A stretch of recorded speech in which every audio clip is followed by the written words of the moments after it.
We are all aware that mixed martial arts have had its fair share of insane events inside the ring, but based on the rumors and stories that leak from the backstage world, it appears that it may be just as crazy.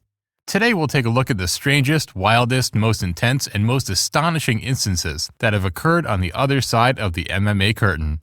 Before we continue, please like and subscribe to this channel so you don't miss out on future interesting videos like this.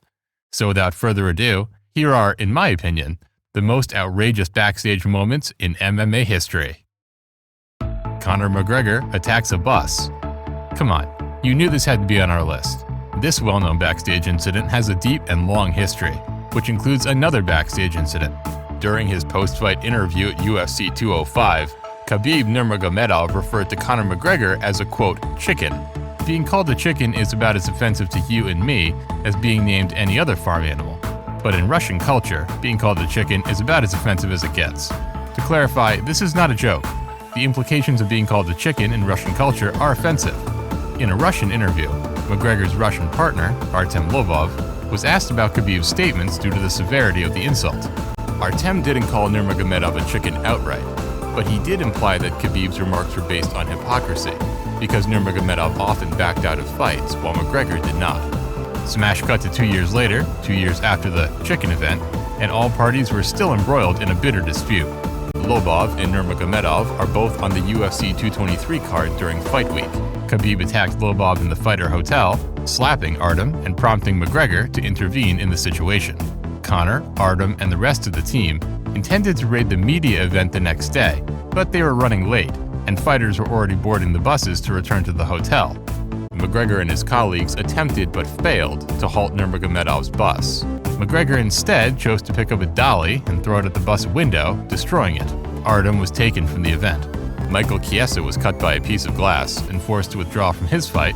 A splinter of glass hit Ray Borg in the eye, causing him to withdraw from his bout. Rose Namajunas was frightened, and Conor McGregor was arrested on disorderly conduct charges. Following this incident, McGregor and Nurmagomedov fought in the main event of UFC 229, with Nurmagomedov defending his lightweight title by submitting Conor through a rear naked choke in the fourth round. The bus incident almost certainly contributed to the enormous brawl that ensued following Nurmagomedov's victory at UFC 229, all because someone was referred to as a chicken. Leon Edwards and Jorge Masvidal.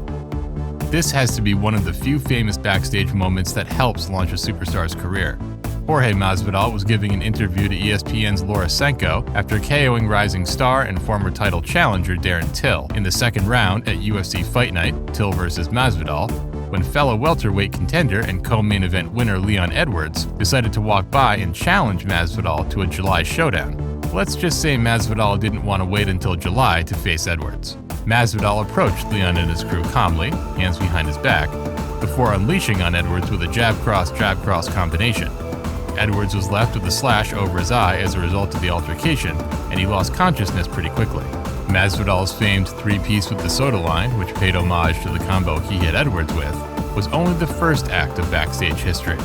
He sat down with ESPN's Brett Okamoto after the brawl and delivered it to the mixed martial arts community. The three-piece with the Coke rapidly became MMA history, and Masvidal's comeback was well underway. Jorge's fame was rising, and in his next fight he would KO Ben Askren by a flying knee in record time, capturing the attention of the MMA world once more.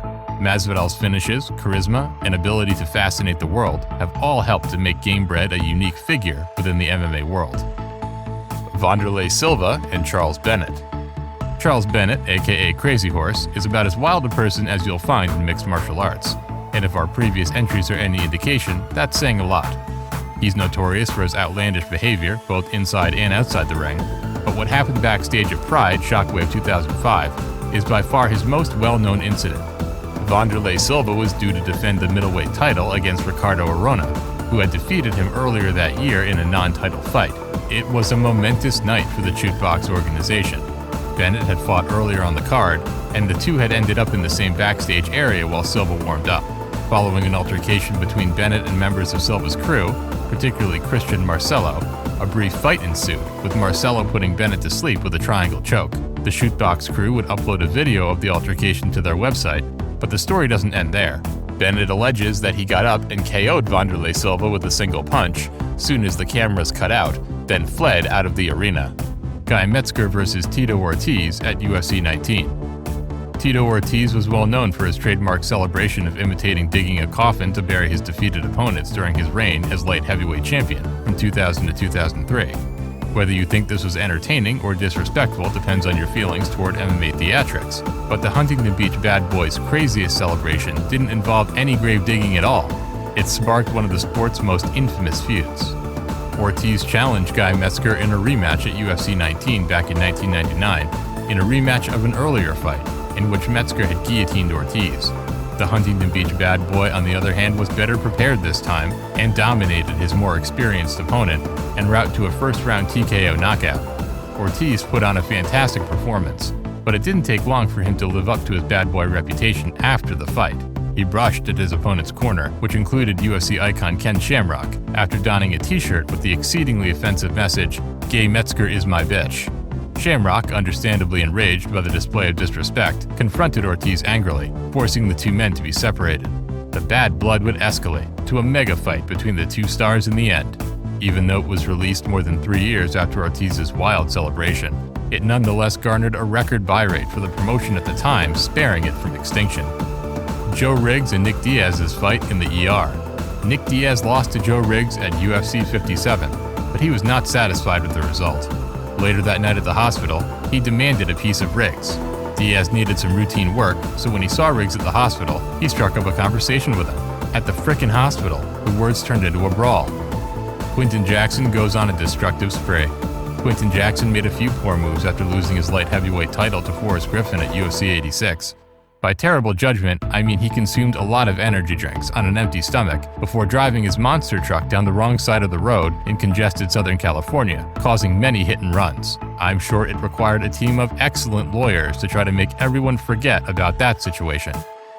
Strikeforce brawl in Nashville.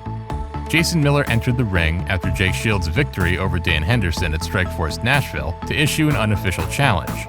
Shields' colleague did not take kindly to the impromptu challenge and fought the middleweight on national television right there on the spot.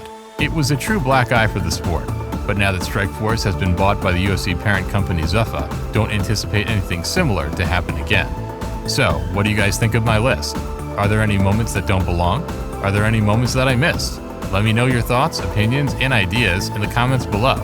Thank you for watching to the end, and don't forget to like this video and subscribe to the channel. Thank you.